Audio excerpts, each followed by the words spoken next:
हाथों को उठाओ, प्रार्थना करो परमेश्वर के सामने। बोलो खुदाबंद, तेरी जीवंत हजूरी में आज हम बैठे हैं परमेश्वर पिता, तेरे चरणों में बैठे खुदाबंद।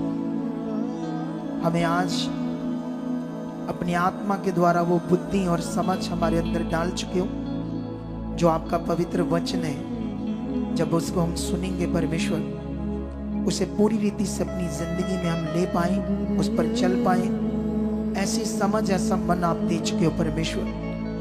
निश्चय खुदा, जो आप चाहते वो आप मुझे सिखाओ, ताकि मैं वैसा चलूं, वैसा करूं, तेरी मर्जी को पूरा करूं। ऐसा आप कर चुके हो यीशु मसीह के नाम से, आमीन, हालेलुया। सो क्या कर रहे हो आप लोग?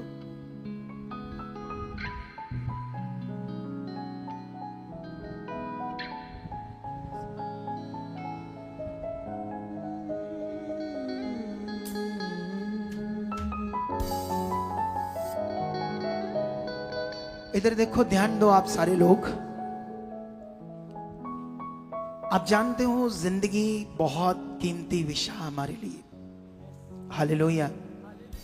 क्या है जिंदगी? बहुत ज्यादा कीमती विषय। आप जानते हो इस दुनिया में बनाने वाला जो परमेश्वर है, परमात्मा भी बोलते हैं उसको, ईश्वर भी बोलते हैं, गॉड करके बोलते हैं, लॉर्ड करके बोलते हैं, प्रभु करके भी बोलते हैं। बस इतने शब्द, और भी हजारों लाखों शब्द हो सकते हैं, कुछ ऐसे शब्द जो इंसानों की समझ से बने हों। कितनों को बात समझ आ रही? लेकिन एक चीज आपने आज सीखनी है। मैं आज जो वचन देने वाला हूं आप लोगों को, आज मैं वचन देने वाला हूं रिलेशनशिप के ऊपर, एक रिश्ते के ऊपर, ठीक है? रिश्ता, ये शब्द तो हम जब से संसार में हैं, पैदा हुए हैं, दुनिया चल रही है तो सब जानते हैं शब्द को। लेकिन आज हमें स्पिरिचुअली इसे समझना है, रिलेशनशिप को। तो आप लोग अलर्ट रहो, जो वॉलंटियर्स है बीच में चलो मत ज्यादा, और ज्यादा ये एक कैमरे वाला जाता 4-4 उसके पीछे जाते हो, आज एक ही पीछे भेजो। थोड़ा सिस्टम सेट रखो, डिस्टर्बिंग ना हो। कितनों को बात समझ आ रही? ताकि हम लोग यहां सुन पाए अच्छे से। जितना लोग आगे पीछे चलेंगे बार बार, एक तो मेरे सामने बिल्कुल बार बार नहीं चलना किसी ने। जब मैं खड़ा हूं, मेरे फ्रंट से बार बार किसी ने नहीं गुजरना, याद रखना आपने, ठीक है? इधर देखो ध्यान से आप लोग। हम लोग यहां अपनी जिंदगी को बेहतर बनाने आए हैं, उस खुदा के पास, सर्वशक्तिमान के पास। आप जानते हो दुनिया में कितनी क्लेश है, कितनी दुनिया के घरों में झगड़े हैं, क्लेश है, प्रॉब्लम्स है।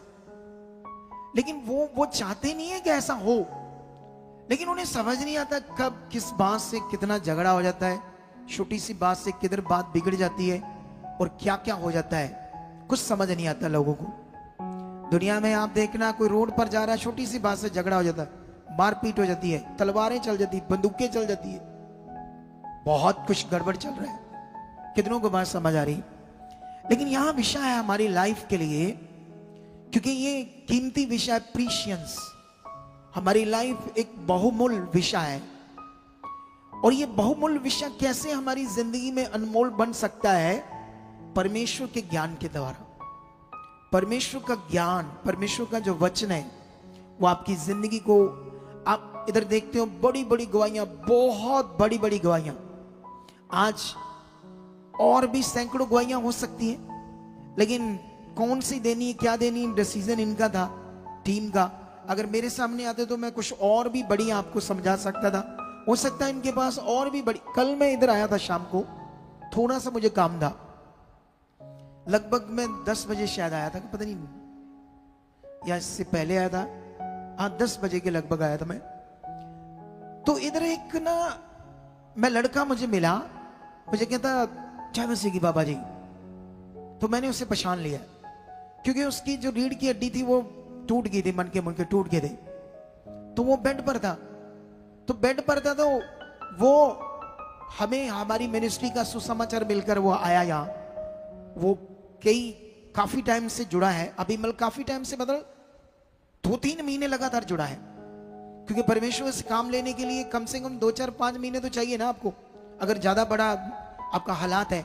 ऐसा नहीं कई लोग नए आते हैं, 1 बार 2 बार बस देखने आते हैं। इससे क्या होगा, आप डॉक्टरों के पास आते हो, सालों साल दवाई खाते रहते हो।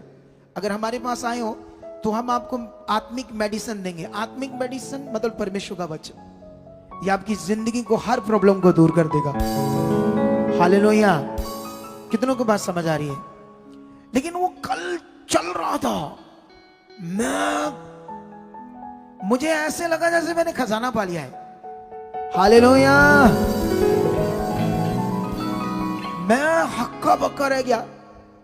मैं कहा वाह खुदा, हमने तो बस इस पर वर्क किया, प्रेयर की, पावर तो आपकी ने काम किया, आपकी पावर ने काम किया। लेकिन वो गवाही आने वाले दिनों में आपको दिखाएंगे, और भी जबरदस्त गवाहियां तो होंगी आज यहां। लेकिन डिसीजन टीम का था कौन सी देनी है। हो सकता है अभी और बढ़िया हो इनके पास, जो आपको बताई जाए तो आप और जबरदस्त, आपका विश्वास उनसे बढ़े, परमेश्वर की पावर क्या हो। क्योंकि क्या है ना, ये एक एविडेंस है उसकी पावर का। हालेलुया। अगर हम लोग परमेश्वर परमात्मा करते हैं, लेकिन उसकी सामर्थ्य को दिखा नहीं पाते या समझ नहीं पाते, तो हवा में बात हो जाएगी। कहां हो जाएगी ये बात? कितनों को बात समझ आ रही? अगर मैं परमात्मा करके बात करता हूं, उसको धन्यवाद देता हूं, या जैसे भी इंसान सोचते हो किसके बारे, अगर मैं परमेश्वर करके बात करता हूं और मैंने उसके एविडेंस को ही नहीं देखा कि वो है। आप जानते हो, अकॉर्डिंग टू बाइबल हम परमेश्वर को समझ सकते हैं सबसे पहले उसके कामों के द्वारा। ये उसके काम है जो वो करता है। ये आसमान उसने बनाया, ये भी काम है उसका, और पानी, हर चीज जो उसने बनाई, ये भी उसका काम है। लेकिन अभी भी वो काम कर रहा है, दुनिया में नहीं हो रहा लोगों के साथ, तो भाई उनको पता होगा कि क्यों नहीं हो रहा उनके साथ। दुनिया में, संसार की दुनिया की बात कर रहा हूं मैं, लेकिन वो है, वो काम कर रहा अभी भी, और वो काम करना चाहता, अच्छा काम, जबरदस्त वो काम अपने लोगों के साथ करना चाहते हैं परमेश्वर पिता। लेकिन अब उसके लिए आपको और बढ़ना पड़ेगा, समझना पड़ेगा परमेश्वर को। हवा में ना रह जाओ आप लोग, या उसकी समझ कम हो आपके पास, तो अच्छे से आपको ध्यान देना पड़ेगा। जैसे ये लड़की जिसकी फूड पाइप सड़ गई थी, जिसको हमने लाइव पहला घूंट पिलाया तो बाहर आ रहा था उसका पानी, सीन में देखा ना कैसे, 7 दिन से नहीं पिया। लेकिन ये वो फेथ है, ये फेथ क्या है जो मेरे अंदर काम करता है और तुम्हारे अंदर काम करना चाहिए, हर एक के अंदर, जो चुने जा रहे हो, सही में चुने जा रहे हो ना आप लोग सब। यही हमें समझना पड़ेगा। तो आज अभी मैं वापस अपने टॉपिक पर आता हूं, रिलेशनशिप पर, जो आज का मेरा टॉपिक है। तो आज सबसे पहले अगर हम बाइबल में जाएं, बाइबल के अंदर या दुनिया में भी जाएं, तो ये बड़ी सारी बातें, बैठ जाओ सब लोग। हाँ, तो अभी यहां आज मैं रिलेशनशिप के ऊपर बात करना चाहता हूं।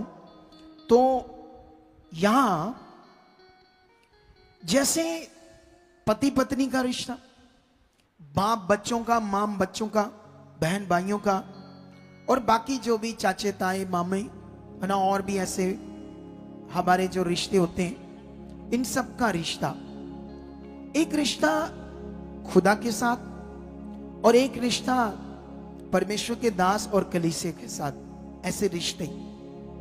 तो रिश्ते को लेकर हमने समझना है। बाइबल के अंदर ये बहुत तगड़ा ज्ञान है, लेकिन मैं आज कुछ शॉर्ट में, बहुत लंबा नहीं, क्योंकि हम लंबा जाना ही नहीं चाहते आज, ठीक है। तो मैं शॉर्ट में ये मैसेज आपको देना चाहता हूं। अगर हम बाइबल में जाएं तो बाइबल के अंदर दाऊद, जो एक दिन छोटा सा इंसान था, उसका बाप गरीब था, भेड़ बकरियां चराते थे वो, और दाऊद भी भेड़ बकरियां चराता था। तो अब ये भेड़ बकरियां चलाने वाला आम इंसान है, नॉर्मल, ठीक है। लेकिन ये जो कुल है पृथ्वी के ऊपर, ये सच्चाई को जानता था। हालेलुया। कितनों को बात समझ आ रही है? आपको मेरी बात समझ आ रही है अच्छे से कि नहीं आ रही? ये बड़ा विषय है आप सबके लिए। एक तुम्हें उदाहरण देता हूं आज मैं, ये उदाहरण आपके काम आएगी इस वचन के बाद, सबके लिए, नए लोगों के लिए भी हो सकता है, कोई नया जन, क्योंकि जिसने दुनिया रची उसे समझना पड़ेगा हमें अच्छे से। जैसे मान लो हम दो तरह के हैं, एक ये हमारा शरीर और दूसरा हमारे अंदर आत्मा। हम दो चीजों से बने हुए हैं। ये शरीर ऐसे जिंदा रखने के लिए हमें रोज खाना चाहिए, रोटी, फूड। एक दिन भी किसी से खाने के बिना उससे निकालना कठिन हो जाता है, अगर बीमार नहीं है तो, स्वस्थ है तो। एक दिन भी, 2 दिन तो और कठिन है, 3 दिन तो और कठिन है। अगर कोई हफ्ता खाना नहीं खाएगा तो क्या हो जाएगा? कमजोर, शरीर काम नहीं करेगा। थोड़े दिन पहले मैंने थोड़ा सा फ्रूट खाया सुबह, और हम काम कर रहे थे काफी सारा, शाम हो गई। मुझे भी फील हुआ खाना चाहिए, जबकि मैं बड़ा स्ट्रांग हूं। कितनों को बात समझ आ रही है? इससे समझ आती है कि बॉडी फूड के बिना नहीं चलती। इधर ध्यान दो, अगर आपका फूड बासी है या उसमें कुछ मिलावट चीजों की, गलत चीजों की, जैसे दुनिया करती है ना, सब दुनिया पनीर नकली, दही नकली, मक्खन नकली, कितने फूड प्रोडक्ट हमारी सेहत के लिए हानिकारक है। अगर मिलावट है फूड में, या फिर मैं बोल रहा हूं आप लोगों को कि आगे से निकलना नहीं है, बार बार ये क्यों निकल रहे लोग? What is this? इनको कौन समझाएगा? कोई टीम मेंबर?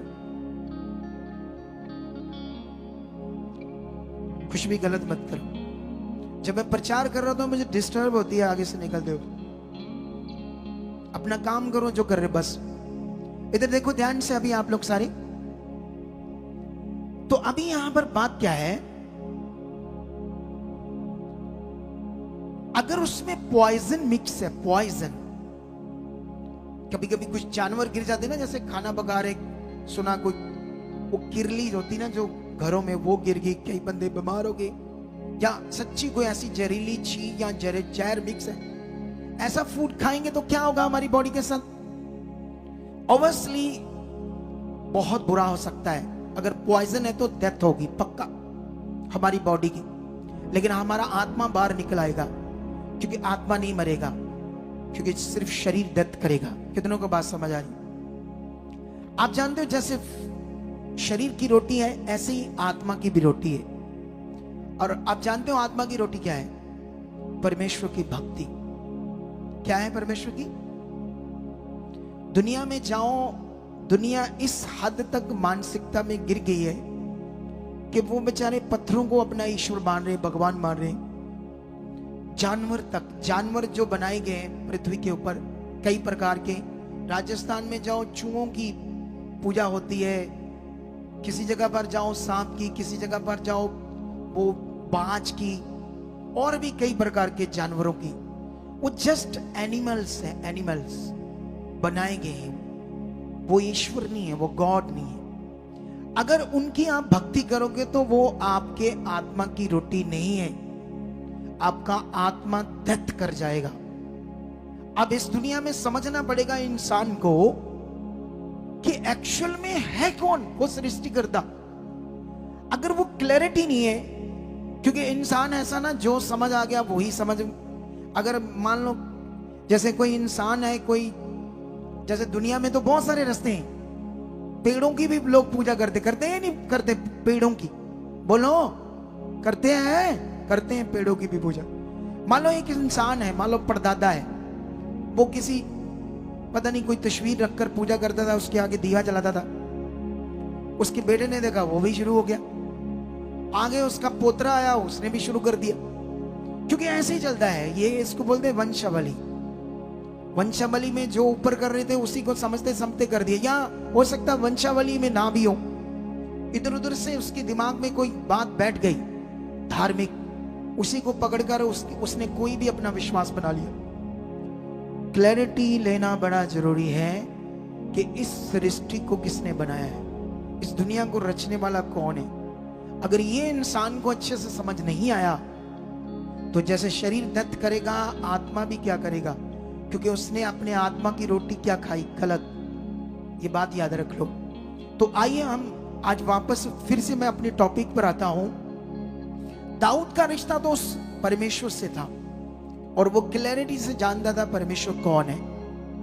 लेकिन याद रखो, इज़राइल के ऊपर सबसे पहले जो राजा बना वो बना था शाऊल, और शाऊल अनाज्ञाकारी हुआ परमेश्वर से और नबी से, खुदा के दास, और जिससे अनुग्रह उससे उठ गया और परमेश्वर ने दाऊद को चुन लिया, क्योंकि दाऊद बहुत जबरदस्त हार्ट था उसके अंदर, एक जबरदस्त मन था, एक जबरदस्त करैक्टर था उसके अंदर।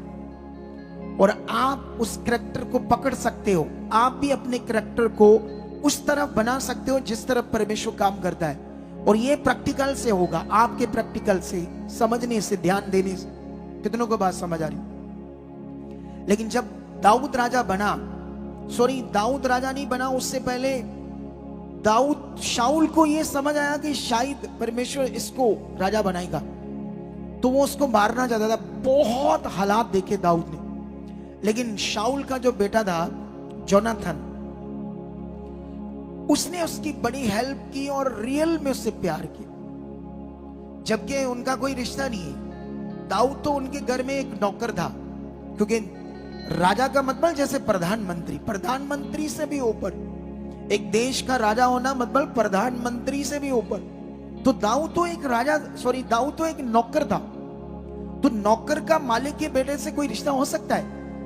लेकिन जोनाथन ने क्या किया, उससे प्रीति दिखाई, अपना प्रेम दिखाया, उससे एक उसका रिश्ता बन गया, आत्मिक रिश्ता, एक भाइयों का रिश्ता। कितनों को बात समझ आ रही? और जानते हो, जब शाऊल की घमंड ने शाऊल का घराना बर्बाद कर दिया, वो दुश्मनों से हार गए, शाऊल मरा, जोनाथन मरा, और उनका सारा घराना नष्ट हो गया। लेकिन एक बच्चा बच गया, जिसकी मैं आज बात करने वाला हूं। मैं थोड़ा सा टॉपिक आज आपको पढ़ाने वाला हूं रिलेशनशिप के ऊपर, और ये बात हम देखेंगे दूसरा शमूएल की बुक में, हालेलुया, चैप्टर 9 में। और ये जो जोनाथन का बेटा है, इसका नाम था मप्पीबोशेत। क्या नाम था इसका? मप्पीबोशेत, जोनाथन के बेटे का नाम। मैं थोड़ा सा 2-3 मिनट में इनका थोड़ा सा टॉपिक पढ़ता हूं, ताकि आपको समझ आ जाए यहां क्या लिखा है। जब दाऊद राजा बना, राजगद्दी पर बैठा, परमेश्वर ने उसे राजा बना दिया इज़राइल के ऊपर, तो दाऊद ने पूछा, क्या शाऊल के घराने में से कोई अब तक बचा है जिसको मैं जोनाथन की प्रीति दिखाऊं? शाऊल के घराने का सीबा नामक एक कर्मचारी था, वह दाऊद के पास बुलाया गया, और जब राजा ने उससे पूछा, क्या तू सीबा है? तब उसने कहा, हाँ, तेरा दास वही है। राजा ने पूछा, क्या शाऊल के घराने में से कोई अब तक बचा है जिसको मैं परमेश्वर की सी प्रीति दिखाऊं? सीबा ने राजा से कहा, हाँ, जोनाथन का एक बेटा है, बेटा तो है जो लंगड़ा है। राजा ने उससे पूछा, वह कहाँ है? सीबा ने राजा से कहा, वह तो लोदबार नगर में अम्मीएल के पुत्र माकीर के घर में रहता है। तब राजा दाऊद ने दूत भेजकर उसको लोदबार से अम्मीएल के पुत्र मारीक के घर से बुलवाया लिया। जब मप्पीबोशेत, जो जोनाथन का पुत्र और शाऊल का पोता था, दाऊद के पास आया, तब मुंह के बल गिरकर, मुंह के बल क्यों गिरा? क्योंकि राजा है वो, राजा। एक दिन वो खुश नहीं था, परमेश्वर ने उससे राजा बनाया। परमेश्वर तुम्हें भी बनाना चाहता है राजे रानी। वो इतना पावरफुल खुदा है, वो तुम सबको यूज करना चाहता है इस पृथ्वी पर। वो तुम्हें अपने गवाह खड़ा करना चाहता है। वो तुम्हें कंगाली से ऊपर लेकर आना चाहता है। तुम्हारी भूखमरी, तुम्हारे उस लतड़े मतड़े जीवन को वो उठाना चाहता है, ऐसी उसकी इच्छा है। कितनों को बात समझ आ रही? तुम्हें वर्ड ऑफ गॉड को समझना होगा। तुम्हें परमेश्वर की इच्छा में आगे आना होगा। हमारा एक बड़ा मकसद है सुसमाचार को लेकर। किसको लेकर? एक बड़ा मकसद, एक बड़ा मकसद। कितनों को बात समझ आ रही? तुम्हें सीरियस होना पड़ेगा परमेश्वर के साथ, उसकी इच्छा के साथ, क्योंकि हमारे लिए यह बहुत जरूरी है। लेकिन अभी मैं आगे चलता हूं। वो दाऊद के सामने मुंह के बल गिरा क्योंकि वो राजा है, और दंडवत किया। दाऊद ने कहा, हे मपीबोशेत, उसने कहा, तेरे दास को क्या आज्ञा? दाऊद ने उससे कहा, मत डर, तेरे पिता जोनाथन के कारण मैं निश्चय तुझको प्रीति दिखाऊंगा, और तेरे दादा शाऊल की सारी भूमि तुझे फेर दूंगा, और तू मेरी मेज पर नित्य भोजन किया करेगा। उसने दंडवत करके कहा, तेरा दास क्या है कि तू मुझसे ऐसे कुत्ते की ओर दृष्टि करे? वाह! वो अपने आप को जानता है कि मैं क्या हूं। राजा मुझसे क्या बात कर रहा है? वो कहता है, मैं तो एक कुत्ते के समान हूं। आप कैसे बात कर रहे हो राजा? लेकिन ये परमेश्वर का वचन है। ये एक ऐसा रिश्ता, मैं रिश्ते की बात कर रहा हूं आज, रिश्ते की। तुम्हें आज समझना होगा रिश्ते के बारे में, क्योंकि हम कुछ लोग बस सुनते हैं और कई लोग बस सुनते हैं और चले जाते हैं। सीरियस करना क्या है ये नहीं पकड़ पाते कुछ लोग। लेकिन खुदा तुम्हारी जिंदगी में कुछ स्पेशल करना चाहता है। लेकिन अभी आगे बढ़ते थोड़ा सा। तब राजा ने शाऊल के कर्मचारी सीबा को बुलवाकर उससे कहा, जो कुछ शाऊल और उसके समस्त घराने का है, घराने का था, वह मैंने तेरे स्वामी को, पोते को दे दिया है। अब से तू अपने बेटों और सेवकों समेत उसकी भूमि पर खेती करके उसकी उपज ले आया करना, और तेरे स्वामी के पोते को भोजन मिला करे। परंतु तेरे स्वामी का पोता मपीबोशेत मेरी मेज पर नित्य भोजन किया करेगा। शीबा के तो 15 पुत्र और 20 सेवक थे। सीबा ने राजा से कहा, मेरा प्रभु राजा अपने दास को जो आज्ञा देगा उन सबों के अनुसार तेरा दास करेगा। दाऊद ने कहा, मपीबोशेत राजकुमारों के समान मेरी मेज पर भोजन किया करेगा। मपीबोशेत की भी मिका नामक एक बेटा था, और शीबा के घर में जितने रहते थे वह सब मपीबोशेत की सेवा करते थे। मपीबोशेत यरूशलेम में रहता था, क्योंकि वह राजा की मेज पर नित्य भोजन किया करता था। वह दोनों पांवों का लंगड़ा था। हालेलुया। अब इस वचन से हमें क्या सीखने को मिलता है? यह बड़ा जरूरी है हमारे लिए। इस वचन से हमें सीखने को मिलता है, जो खुदा है उसके सामने जब हम उसका वचन पूरा करते हैं, जो खुदा कहता है वो करते हैं, तो तब ऐसा चीजें हमारे साथ प्रकट होती। दाऊद ने पहले तो जोनाथन ने उससे प्रीति दिखाई, और अब सेम उस रिश्ते के लिए दाऊद आगे आता है, और उसके घराने से एक ही बच्चा बचा था, और उसको क्या किया? उसने प्रीति दिखाई, और उसको उसने क्या किया? अपने सोच कर देखो, अपने राजकुमारों की टेबल पर नित्य खाने के लिए उसको ये अनुमति दी, या ये अनुमति नहीं कह सकते, अपना प्रेम दिखाया। कितनों को बात समझ आ रही? आज इस वचन के बाद अगर हम ये सीखें, बाइबल के अंदर इसहाक और याकूब, इसहाक याकूब का पिता था, और इसहाक का पिता कौन था? अब्राहम था।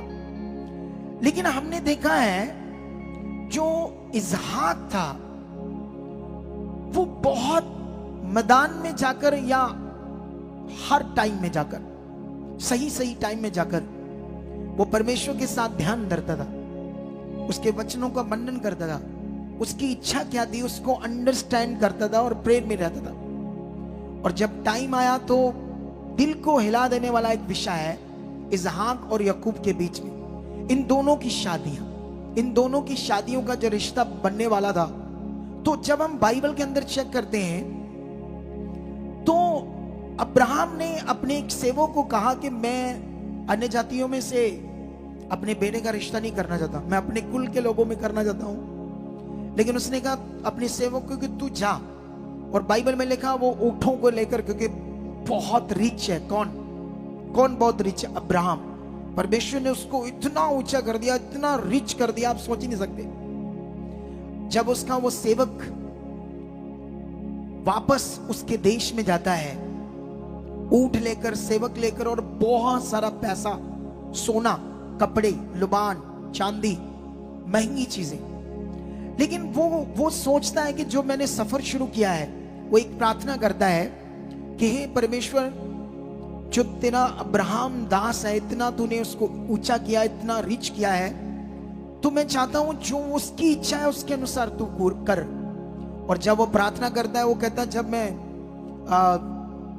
उस नगर में प्रवेश करूं और जो भी उस नगर से निकल कर लड़कियां आए और आकर मुझे पानी पूछे पीने के लिए, तो जब मुझे पानी पिलाए और मुझे कहे कि ला मैं तेरे ऊँटों को भी पिलाती हूं, तो निश्चय अगर ये चिन्ह प्रकट करें तो वही इसहाक की क्या होगी? पत्नी होगी। हालेलुया। कितनों को बात समझ आ रही है? मैं थोड़ा सा इस वचन को आपके लिए मेंशन करना चाहता हूं ताकि आपका विश्वास और अच्छा हो परमेश्वर के साथ और हम अपने मन को खूब बढ़ा सके खुदा के साथ, क्योंकि खुदा सामर्थी है और महान है और आप जानते हो उसका भी हमारे साथ एक बड़ा रिश्ता है। और यहां पर अभी एक वचन है जो हम सीखेंगे यहां से, ठीक है? ये वचन हमें मिलेगा 24 अध्याय उत्पत्ति उसका 15 आयत से। और ऐसा हुआ कि जब वह कह ही रहा था, उसका सेवक अब्राहम का रिबका, जो अब्राहम के भाई नाहोर के जन्माए मिल्का के पुत्र बतूएल की बेटी थी, वह कंधे पर घड़ा लिए हुए आई। वह अति सुंदर और कुमारी थी। और थोड़ा सा आगे बढ़ते हैं 17 से, और हाँ थोड़ा सा, वह कुएं में सोते के पास उतर गई और अपना घड़ा भर के फिर ऊपर आई।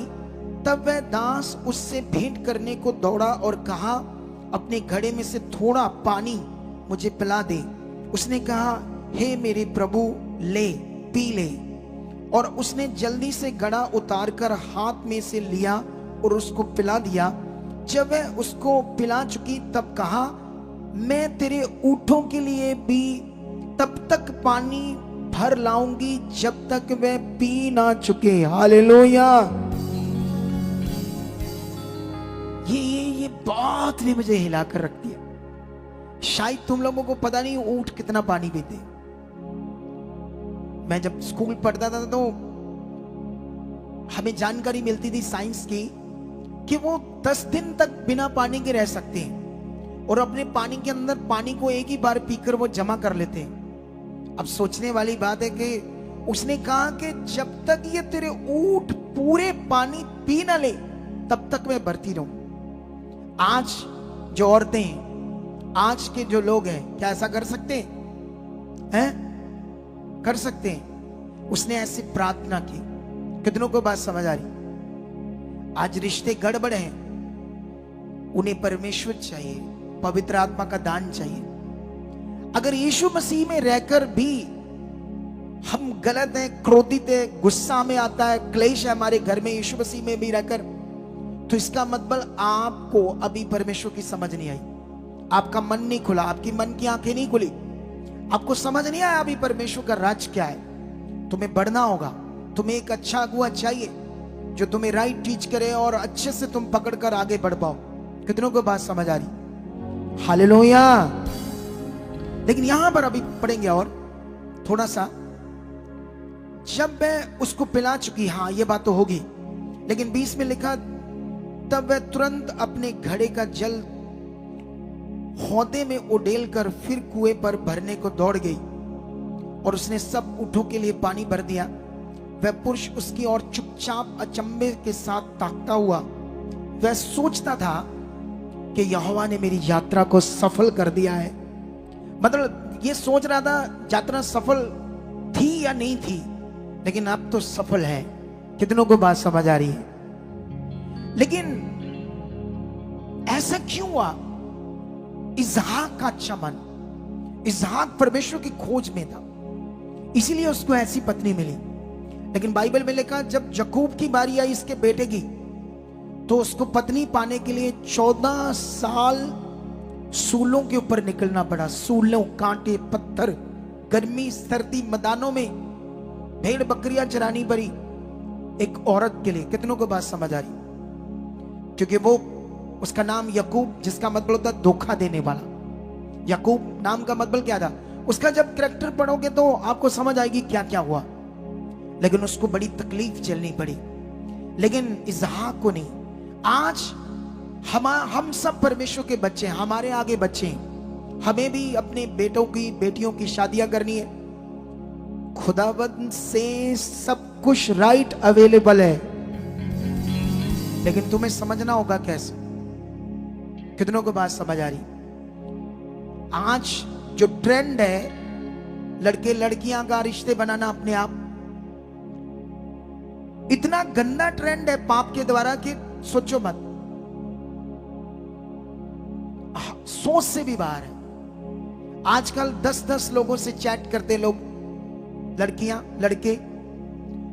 ये तो छोड़ो, इससे भी गंदा विषय शादीशुदा भी ये करते हैं जो परमेश्वर को नहीं जानते। शादीशुदा भी Facebook, YouTube, sorry Instagram, Facebook और भी कई तरह की एप्स, दुनिया लगी हुई है। 2 मिनट में जिससे मर्जी बातें करो, गंदी मंदी जो करो मर्जी। इतना बुरा हाल है, पाप इतना बढ़ रहा है। कितनों को बात समझ आ रही? लेकिन तुम्हें बढ़ना होगा, यंग्स को बढ़ना पड़ेगा। यंग्स को ये वेट करनी पड़ेगी कि खुदा ने मेरे लिए कौन सी पत्नी और पति रखा है। तुम्हें बढ़ना होगा, अपने बच्चों को इस चीज में बढ़ाना होगा। कितनों को बात समझ आ रही? मैंने अपने बच्चों को ये बात सिखाई थी कि तुम्हारे लिए जो परमेश्वर ने रखा होगा वो होगा। कभी भी आपने, मैं खुदा का दास हूं, मैं अपने बच्चों को रेगुलर टीच करता हूं। कितनों को बात समझ आ रही? क्योंकि अगर मैं अपने बच्चों को नहीं अच्छे से चला पाया तो फिर हजारों करोड़ों लाखों को कैसे चलाऊंगा? हालेलुया। कितनों को बात समझ आ रही? अगर मैं नहीं चला पाया तो हजारों लाखों करोड़ों को कैसे चला पाऊंगा? अगर परिवार को नहीं चला पाया तो ये बड़ा खास है हमारे लिए समझना। लेकिन अभी जो मैं जल्दी जल्दी टॉपिक को क्लोज करना चाहता हूं, अब परमेश्वर और हमारे बीच में एक रिश्ता है, उसे भी हमें समझना होगा, बड़ा जबरदस्त। आप जानते हो हमारे लिए ये रिश्ता है कि हम उसके बच्चे हैं, वो हमारा परमेश्वर है, और याद रखना वो हमारा पिता भी है। और बाइबल में एक जगह पर लिखा है, रोमियो में, कि परमेश्वर ने अपने प्रेम को इस रीति से, मैं ये वचन पढ़कर आपको कंप्लीट करके सुनाना चाहता हूं शॉर्ट में। मैं कोशिश कर रहा हूं लंबा ना जाऊं, लेकिन मेरे पास वचन ज्यादा है, लेकिन मैं जल्दी इसको समाप्त करने की कोशिश कर रहा हूं। हाँ, यहां पर अगर हम ये वचन पढ़ते हैं, रोमियो चैप्टर 4, और यहां पर ऐसे लिखा 5 का शेर ऐसे लिखा है, क्योंकि जब हम निर्बल ही थे तो मसीह ठीक समय पर भक्तिहीनों के लिए मरा।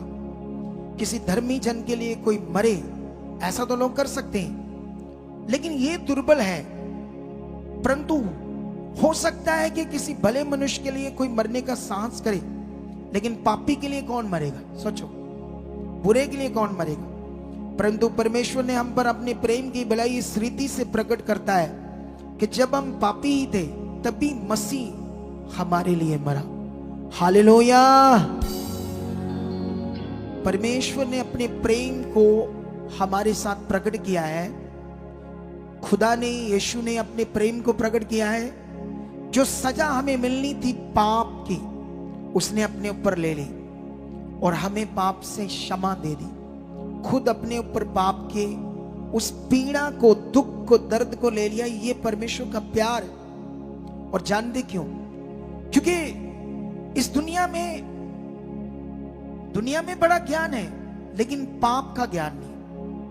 दुनिया में बहुत ज्ञान है ईश्वर, भगवान, परमेश्वर, परमात्मा के बारे में, तरह तरह का, लेकिन किसी के पास यह ज्ञान नहीं है कि पाप कहां से आया, जो बाइबल बताती। और सारी प्रॉब्लम जो पृथ्वी के ऊपर है वो पाप से, और उसी पाप का एक प्रायश्चित था। तुम नंगे पैरे चलो, पहाड़ पर चढ़ जाओ, शरीर को दुख दो, कीले ठोक लो, या शरीर में मारो जैसे लोग करते हैं, जंगलों में चले जाओ, कुछ भी करो, कितनी भी पीड़ा दो, तुम पाप से मुक्त नहीं हो सकते। पाप से तुम्हें क्षमा नहीं मिलेगी। क्योंकि इसका सॉल्यूशन था एक पवित्र खून, एक पवित्र बलिदान। क्योंकि जब पहला मनुष्य, पहली औरत ने पाप किया, तो तब से हर एक मनुष्य के ब्लड में पाप है। अगर ये कहानी है तो दुनिया को पूछो पाप कहां से आया उनके अंदर। अरे लोग कुछ भी धार्मिकता करते जाओ, दुकानों में डरते थोड़ी है मिलावट करने से। दूध दही चीजों में सारा दिन दुनिया झूठ बोलती है। ये पाप है, पाप के गुलाम है। इससे हम बाहर आ सकते हैं। तुम सत्य का जीवन जी सकते हो, तुम राइट एक पावरफुल जीवन जी सकते हो आत्मा के द्वारा, पवित्र आत्मा के द्वारा। लेकिन तुम्हें बढ़ना होगा, और यही सबसे पावरफुल जीवन है जिससे परमेश्वर ने प्रेम किया। परमेश्वर ने प्रेम किया हमसे इतना ज्यादा कि हमें अपनी संतान बना लिया। और जानते हो बाइबल के अकॉर्डिंग आज यीशु मसीह की कुर्बानी के कारण हम परमेश्वर के सामने हैं। पुराने नियम को पढ़कर देखो, जिस पहाड़ पर परमेश्वर की उपस्थिति प्रकट होती थी या उतरता था परमेश्वर, वो कांपता था पहाड़, आग बादल, वहां गर्जन की आवाज आती थी, इजरायली डरते थे। उस पहाड़ को भी नहीं छू सकते थे उस समय, ने तो नष्ट हो जाएंगे। जिस पहाड़ के ऊपर परमेश्वर की उपस्थिति होती थी, एक पापी मनुष्य परमेश्वर के सामने कभी जा ही नहीं सकता, जल जाएगा। जल ना जाए, खत्म ना हो जाए इंसान। इसीलिए यीशु मसीह आया, ताकि मनुष्य का मिलाप परमेश्वर से। यह गहरा ज्ञान है, इसे समझना पड़ेगा, और भी अलग टाइम आप लोगों को। लेकिन अभी मैं बताना चाहता हूं, यह हमारा रिश्ता है जो परमेश्वर ने हमसे बनाया खुद। हम कहां उसके रिश्ते के लायक थे, हम तो पापी थे, गलत थे। लेकिन याद रखो, परमेश्वर के वचन में हमारे लिए भी एक आज्ञा है।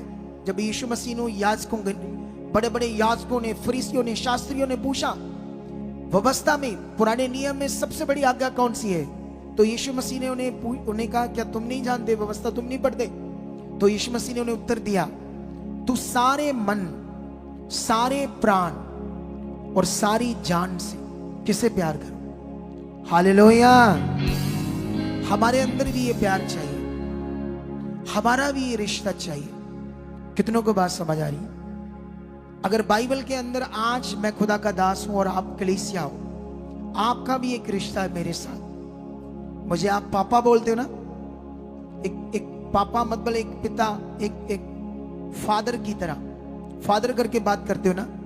तो मैं फादर कैसे हूं, आपका भी मेरे साथ एक रिश्ता है, स्पिरिचुअल। हम अब स्पिरिचुअल रिश्ता है हमारा सबका। लेकिन अभी अगर तुम गलातियों की पुस्तक पढ़ोगे, उसका 4:19 लास्ट वचन है, ये आपके लिए बहुत इंपॉर्टेंट वचन है। यहां पर प्रेरित पौल ये गलातियों के कलीसिया को ऐसी बात क्यों कर रहा था, ये पढ़ते हैं 19। हे मेरे बालकों, जब तक तुम में मसीह का रूप ना बन जाए, और जब तक मैं तुम्हारे लिए फिर जच्चा की सी पीड़ाएं सहता हूं। हालेलुया। आप जानते हो, जब एक अगुआ सच्चा होता है तो जो कलीसिया होती है उसके अंदर ऐसी दर्द होता है। जैसे ये जच्चा, ये लेबर पेन की बात कर रहा है। कैसी बात कर रहा है ये? लेबर पेन, जो लेडीज को लगती है डिलीवरी टाइम। कितनों को बात समझ आ रही? वो लोग प्रेरित पौल के द्वारा, सुसमाचार के द्वारा बचाए गए, लेकिन यहूदियों ने उन लोगों को जाकर गुमराह कर दिया। कहा मूसा की व्यवस्था जो है, रीति रिवाज जो है, वो बड़ा मेन है।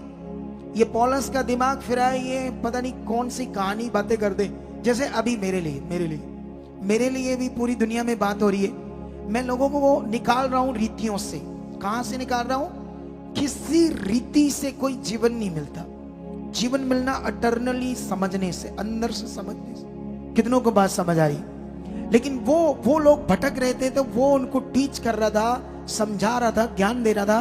तो वो इसलिए ये बात कर रहा था लेबर पेन की, कि मैं ऐसे, मेरे अंदर तुम्हारे लिए दर्द है, तुम्हारी जिंदगियों को बचाने के लिए।